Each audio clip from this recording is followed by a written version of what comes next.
দেশের সব সংকটে বিএনপি ছিল, তাই মানুষ এখন বিএনপির উপর আস্থা রেখেছে বলে মন্তব্য করেছেন বিএনপির ভারপ্রাপ্ত চেয়ারম্যান তারেক রহমান।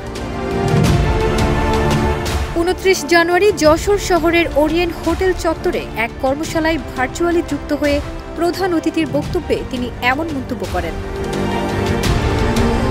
তারেক রহমান বলেন, ৭১-এ একদল মানুষকে যুদ্ধের মধ্যে ঠেলে দিয়ে ভারতে চলে গেছে, আরেক দল স্বাধীনতার বিরোধিতা করেছে, কিন্তু বিএনপি স্বাধীনতা যুদ্ধ ও পরবর্তী সময়ে দেশের মানুষের পাশে ছিল, যে কারণে দেশের মানুষ বারবার বিএনপির উপর আস্থা রেখেছে।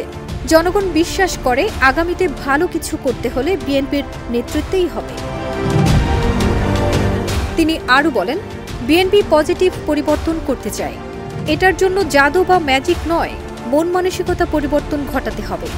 বিএনপির সব নেতাকর্মীকে এজন্য প্রস্তুত হতে হবে। বিএনপির ভাইস চেয়ারম্যান বলেন, ১৬ বছর যে জুলুম নিপীড়ন হয়েছে তার প্রতিশোধ হবে ৩১ দফার বাস্তবায়ন। যে অপশক্তি বাংলাদেশকে দাবিয়ে রাখতে চায় তাদের বিরুদ্ধেও আমাদের প্রতিশোধ সফল হবে। ফারজানা নিকিতা, দেশ রূপান্তর।